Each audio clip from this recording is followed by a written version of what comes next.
আসামে বিদেশি খেদাও আন্দোলনটা আসলে কুইকলি অবৈধ বাংলাদেশি খেদাও আন্দোলনের পরিণত, এরপরে সেটা মুসলিম খেদাও আন্দোলনে পরিণত, সেটা অনেক পর। ওনার বই নিয়ে এরকম আলোচনা হচ্ছে।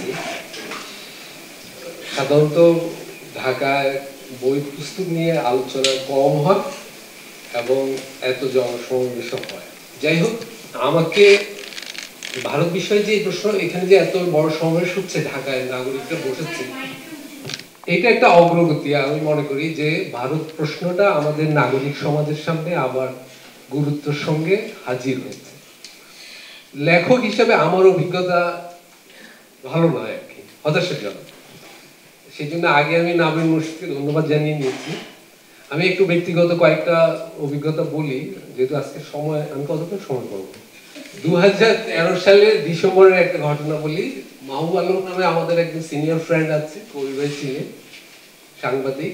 ওনার একটা প্রকাশনা ঘরও আছে, তরফদার প্রকাশনী, বাংলা বাজারে, খুব ছোট। তো ডিসেম্বরে উনি বললেন, শোনো আলতাফ, আমি একটা বাংলা একাডেমির মেলায় স্টল দিয়েছি, একটা ছোটখাটো পাণ্ডুলিপি দাও।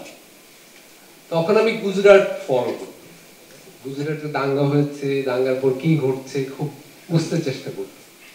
তখন ছোট একটা পুস্তিকা লিখি আমি, 15,000 শব্দ। উনি বইটা ছাপে, নাম দিয়েছিলাম মৌত কা সওদাগর। গুজরাটের মুখ্যমন্ত্রীকে উদ্দেশ্য করে এই সব বাক্যটা বলেছিলেন সোনিয়া গান্ধী। খুবই আকর্ষণীয় মনে হয়েছিল নামটা। আপনারা জানেন যে গুজরাটে যখন দাঙ্গা হয়, যিনি মুখ্যমন্ত্রী ছিলেন উনি এরপর 3 বার আবার মুখ্যমন্ত্রী হন।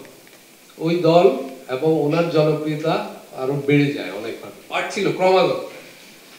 গুজরাট ছিল একটা ল্যাব আরএসএস এর। আরএসএস কিছু বিষয় বুঝতে যাচ্ছিল গুজরাটে পরীক্ষা চালিয়ে, সেটা ওরা বুঝেছিল এবং গুজরাট ফলো করার কারণে আমিও বুঝছিলাম যে কি ঘটতে যাচ্ছে। আরো অনেকে বুঝছিলেন, এটার জন্য গণক হওয়ার প্রয়োজন ছিল না। তো সেখানে 2013 সালের কথা বলছি, একটা বাক্য ছিল যে নরেন্দ্র মোদী ভারতের সম্ভাব্য পরবর্তী প্রধানমন্ত্রী। উনি ঢাকায় তখন পরিচিত ছিলেন না। সবাই আমাকে জিজ্ঞেস করছিলেন কাকে নিয়ে লিখলে, কে উনি, এত গুরুত্ব দেওয়ার কি আছে, ওনাকে নিয়ে বই লেখার কি আছে। এবং বইটা চলেনি ঢাকায় খুব একটা। আসলে বাংলাদেশের, এখানে বলা হচ্ছে ভারতের বাংলাদেশ প্রবলেম, বাংলাদেশের একটা ভারতকে বোঝাপড়ার প্রবলেম আছে। তো ওই বইয়ের পরে বাংলাদেশের বিভিন্ন জায়গায় আমাকে একটা কাজে ঘুরতে হয়েছিল। নদ নদীর অবস্থা দেখে আমি একটা বই লিখেছিলাম, বাংলাদেশ ভারত পানি যুদ্ধ। বিভিন্ন জায়গায়, রাজশাহী, রংপুরে দেখেছি পানির জন্য কি সংকট, কিন্তু বাংলাদেশের পানি ইস্যুতে আন্তঃনদীগুলো নিয়ে কোনো কথা নেই, খুব একটা হয় না। ঢাকায় দেখেন, কবে আপনি সর্বশেষ শুনেছেন যে পানি নিয়ে কোনো সমাবেশ হয়েছে, আলোচনা সভা? ওই বইটাও খুব একটা চলেনি। ইতিমধ্যে দেখতে দেখতে 2018 সাল চলে আসে, আসামে এনআরসি শুরু হলো। তখন আমার মনে হচ্ছিল এইটা হয়তো একটা বড় বিষয় হবে, বাংলাদেশ সরাসরি এটা যুক্ত। অনেক ক্ষেত্রে একটা বই লিখেছি, প্রথমার্ধে থেকে প্রকাশিত হয়েছে, কিন্তু আমার যেসব বই সবচেয়ে কম চলেছে এটা তার একটা।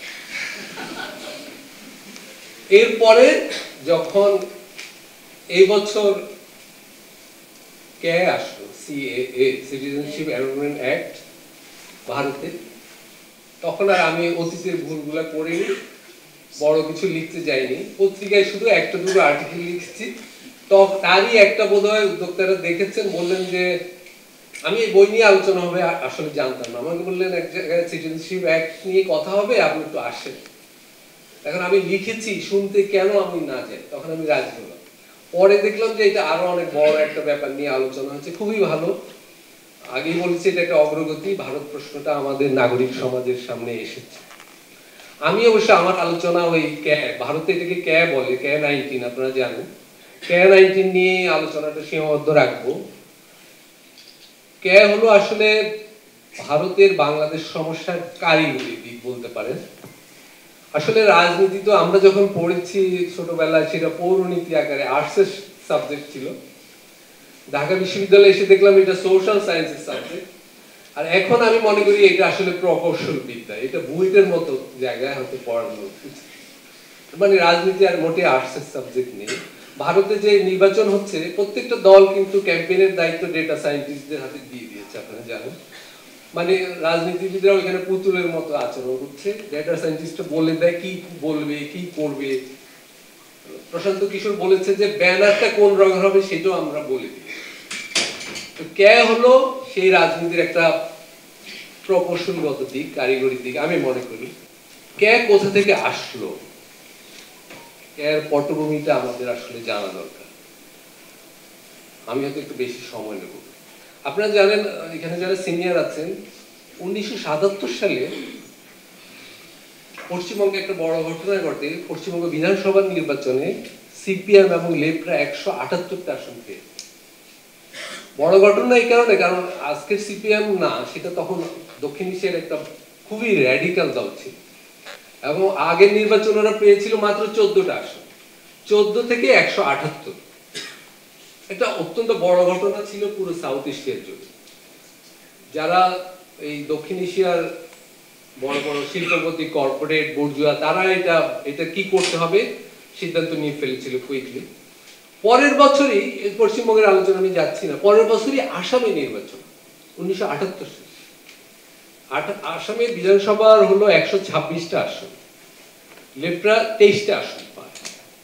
23টা খুব বড় কিছু না, কিন্তু আগে নির্বাচনে পেয়েছিল মাত্র 3টা, 3 থেকে 23। আর কংগ্রেস যারা আগে নির্বাচনে পেয়েছিল 95টা, তারা ওই নির্বাচনে পায় মাত্র 26টা। পুরো আসাম নির্বাচনের ফল দেখে টেন্স হয়ে যায়। ধরে নেওয়া হয় পরবর্তী নির্বাচনে সিপিএম আসছে আসাম। আসাম কিন্তু ভারতীয় বুর্জোয়াদের জন্য খুব গুরুত্বপূর্ণ জায়গা। আসামে মাত্র 14টা সিট লোকসভায়, কিন্তু তাতে কিছু যায় আসে। তখনকার কথা বলছি। আসামে খুবই গুরুত্বপূর্ণ দুটো জিনিস ছিল, এখনো আছে। তেল। 1977 সালে ভারতের অর্থনীতির জন্য খুবই গুরুত্বপূর্ণ যে খনিজ তেল আসামে, আর হলো চা শিল্প। চা হলো ভারতীয় বুর্জোয়াদের একটা আদুরে বিনিয়োগ ক্ষেত্র। এগুলো যখন আসামে আছে, আসাম কিন্তু ভারতের সবচেয়ে দরিদ্র একটা প্রদেশ। একই সঙ্গে এসব সম্পদ আছে এবং দারিদ্র আছে। আসামে তো ফলে সিপিএম বা লেফটদের তো উত্থান ঘটতে দেওয়া যায় না। সাথে সাথে যা করণীয় সেখানকার বুর্জোয়ারা সেটা করা শুরু করে। আসামে রাস্তায় রাস্তায় 77-এ সিপিএম এমনি আসেনি, দেয়াল লিখন থাকতো তখন, একদম কমন যে রক্ত দেব কিন্তু তেল দেব না। এটা আসামের ইয়ংদের সবচেয়ে প্রিয় স্লোগান ছিল। সেই আসাম কুইকলি বদলে যায় 2-1 বছর পরে। ওখানে স্লোগান ধরিয়ে দেওয়া হয় বিদেশি খেদাও। পুরো আসামে রাজনীতিটা বদলে দেওয়া হয়। আসামবাসীকে বোঝানো হয় যে তোমাদের দারিদ্র্যের কারণ দিল্লি বা কলকাতার বিনিয়োগকারীরা নয়, লুটেরারা নয়, তোমাদের দারিদ্র্যের কারণ হলো বিদেশিরা। আসামের রাজনীতি নতুন ভাবে মেরুকরণ শুরু হয়। এই বিদেশি কারা? বিদেশি তো চা শ্রমিকরাও বিদেশি, ফলে ডিজাইনিং এ একটু সমস্যা হয়েছিল। কিছুদিন পরে বিদেশি শব্দটা বদলে বলা হয় অবৈধ বাংলাদেশ। এবং আসামে বিদেশি খেদাও আন্দোলনটা আসলে কুইকলি অবৈধ বাংলাদেশি খেদাও আন্দোলনে পরিণত হয়। এরপরে সেটা মুসলিম খেদাও আন্দোলনে পরিণত, সেটা অনেক পর। আসামে তখন প্রচুর কথা হতো, অনেক আসাম ভারতীয় পলিসি মেকারদের প্রচুর ডকুমেন্ট আছে, আমি বইতেও দিয়েছি। 50 লাখ বাংলাদেশ এখানে আছে, এইভাবে বলা হতো। মাত্র 3.5 কোটি মানুষের জায়গা আসাম। এবং 1985 সালে রাজীব গান্ধী আসু, মানে আসাম স্টুডেন্ট ইউনিয়ন, অসমিয়াদের অর্গানাইজেশন, তাদের সাথে চুক্তি করলেন। সেই আসাম চুক্তিতে কিন্তু কাট অফ ইয়ার বলা হলো 1971 সালের মার্চ। দেখেন 1971 সাল মার্চ বাংলাদেশের কিন্তু গৌরবের যায়। আসামে কিন্তু এটা একটা কদর্য চুক্তির সাথে এই সাল এবং মাসকে যুক্ত করে দেওয়া হয়। আপনি বাংলাদেশী হিসেবে শুনলে বিব্রত বোধ করবেন, কিন্তু সেটা হয়ে ওর ধারাবাহিকতাতেই ধীরে ধীরে এনআরসি আসলো 1918 সালে। ইতিমধ্যে বিদেশি খেদাও আন্দোলন থেকে, আগে বললাম অবৈধ বাংলাদেশি আন্দোলনে পরিণত হলো। সেটা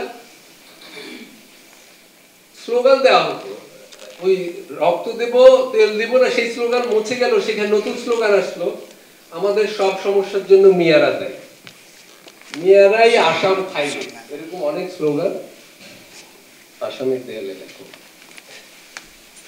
এনআরসি হলো, এনআরসির আগে মুসলিম বিরোধী অনেক ক্যাম্পেইন হলো, এরকম নিউজ আপনারা দেখেছেন। আসামের 9টি জেলা মুসলিম প্রধান হয়ে গেছে, শুনে আসলে আতঙ্কিত হতো যে কি ঘটলো এরকম। আসলে ব্যাপারটা অন্যরকম। আসামে মানে ব্যাপারটা ব্যাখ্যা করলে আপনারা বুঝতে পারবেন। আসামে 1947 সালে জেলা ছিল 60টি। মনে করেন কাছাড় একটা জেলা, কাছাড়ের কিছু পকেটে মুসলিমরা ছিল, মহকুমা কিছু থাকে না এলাকা, কাছাড় ভেঙে 3টা জেলা হলো, করিমগঞ্জ, আলিয়াকান্দি এবং কাছাড়। 2টো জেলা মুসলিম প্রধান হলো ভাঙার পরে, এইটা আর কেউ দেখলো না, বলা হলো বরাক উপত্যকায় 2টো জেলা মুসলিম প্রধান হয়ে গেছে।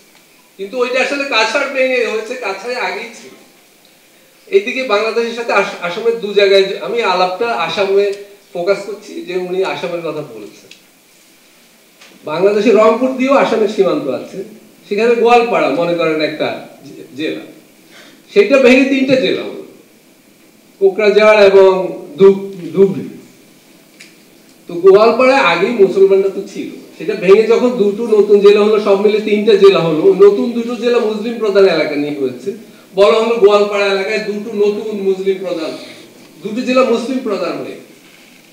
এইভাবে আসামে এখন 33টা জেলা, 60টা থেকে 33টা হয়েছে, মুসলমানরা যা ছিল আগে তাই আছে, কিন্তু বলা হচ্ছে 9টা জেলা মুসলিম প্রধান হয়ে গেছে। পুরো ভারতে এইভাবে টেরোরাইজ যে আসামে হচ্ছে কি, বাংলাদেশ থেকে বোধহয় স্রোতের মতো মানুষ আসছে।